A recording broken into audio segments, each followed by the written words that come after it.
Hey y'all, peace. It's Saturday the 27th. Out here messing around a little bit, just kind of figuring what we're going to do, where we're going to start. Obviously, we're going to start with the backrest. That isn't an issue. More to think about it, it's pretty tight in here. We're definitely going to have to move the linkage up above out of the way because we need to get the side bolster, whatever it is, as close to this here as we can without it rubbing. It'll be tied into the backrest. That's what we worked on today, is the backrest. Got some tubing parts and pieces with the parts we sent out for the secret project. And this thing's just kind of fudging around. The inside of each one of these seams, here, and here, is 5/8 round stock steel.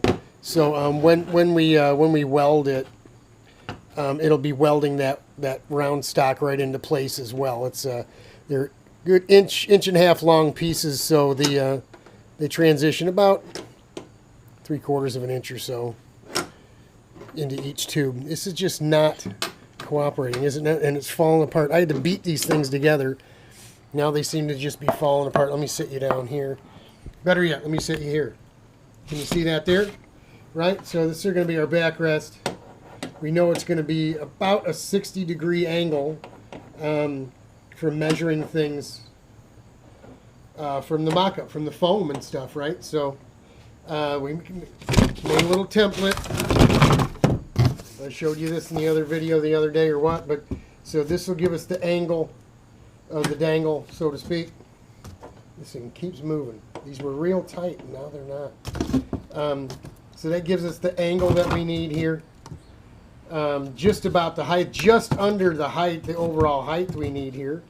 Let me pick you up and show you that, if this thing will play along. Probably not. Maybe so. There we go. So you see what we got going here, right? It's actually got to be leaned back a little bit. But when you get it leaning back where it's supposed to be, I need 3 hands to do this. On the angle it's supposed to be, you see what we got going on there. Let me see if we can get this thing to sit there. There we go. And if you just eyeball the gap here between the cardboard and the tubing, right, that's our 60-degree angle. And it's just about, I'm trying to hold this in place, it's just about the height we need it.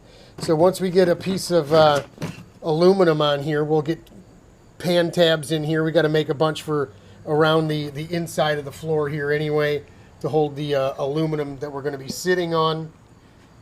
It's got to sit above those tabs so you can't fall through.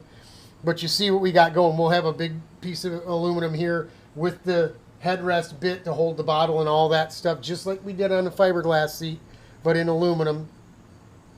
We've got to have something going here, some kind of guard of some type, just a little shoulder bolster deal to keep the chain lube and stuff off us, keep the starter nut from winding up our racing suit, Harry West, and ripping the arm off our suit and turning our arms black and blue. Yeah, it happened to him at Grattan. His elbow got into the starter nut and it just wound up his suit real quick, shut the motor off.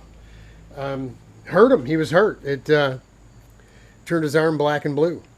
But yeah, so we got to start with the back, and everything else will work from there. I'm starting to have ideas of carving up this tank. We'll just take this here, this bit here, cut,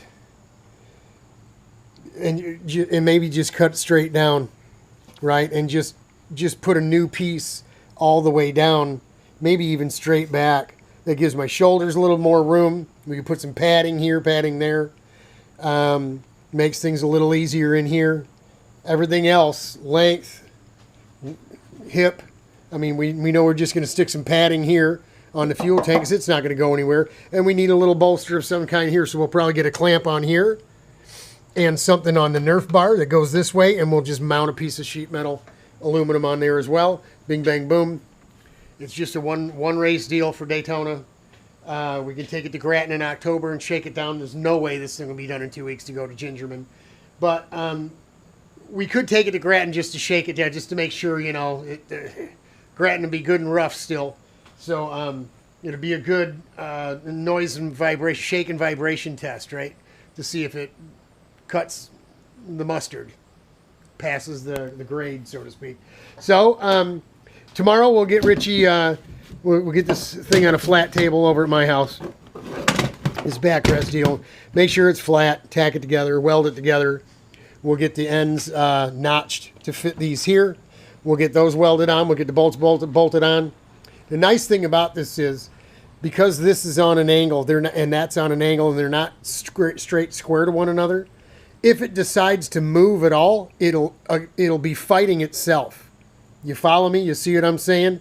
So it won't really be able to move. Once it's tightened down, it is not going anywhere. And that's kind of sweet. So really, I mean, if I had nothing else to do but hump on this cart, I could probably get it done for Gingerman. But we got secret project to work on, and we got a bunch of cool stuff back from our buddy Ed, who bent up some stuff for it. I'm not going to tell you, but we'll show you all that when it's time. But I sent some mock-ups to him, and he bent production nice, sweet pieces. I mean, super duper nice. And I had him send me some extra 90-degree bends and 45s because I knew I was going to have to do something with this. Of course, caught that right as he was bending it and had him throw some extra stuff on as we were figuring out what was going on with this thing this week. So, cool. It's 7:30. It's been a long day. I haven't been over here messing around all day long, probably 4 or 5 hours. Just getting a head start on it. So when we do throw a blanket over it and let it sit for a few weeks to a month, we won't be too heartbroken. Our clutch parts didn't come today. We were hoping they came today so we can get the Yamadog running again. We're going to go with the same pipe we ran at Grattan to see if it was if it's really the clutch, the too big of an air gap in the clutch that caused that issue of it just not picking up speed and running. It just all the way around the track. We're told it was the clutch because our air gap was too big. So we'll have a good air gap on this clutch, new parts and pieces in it. We'll put the same pipe back on, and we'll start with the same piece of flex and see what happens. If it picks up speed and goes, then we'll know it's the clutch. If it does the same thing, then we'll know we got a pipe problem, and we'll immediately throw the Sportsman can on it. Can't be any issue there, right? It's a no-brainer. It's a can on a stick. So we'll put it on at the right length and everything, and we'll give that a go. And if it still has a problem, then we won't work on it. We'll just hang out with the kids and the wife and just have a vacation weekend. So there you go for the 27th. Things starting to come together. We got a whole bunch of pan tabs to make, and I got to go buy a piece of aluminum to fit inside of here. We got everything else we're going to need except a piece that's one single piece that's that big. So that's it. Thanks for praying for me, y'all. Look, prayer works, I'm telling you. Godspeed, God bless. Hang in there. We're praying for you all. It'll get better.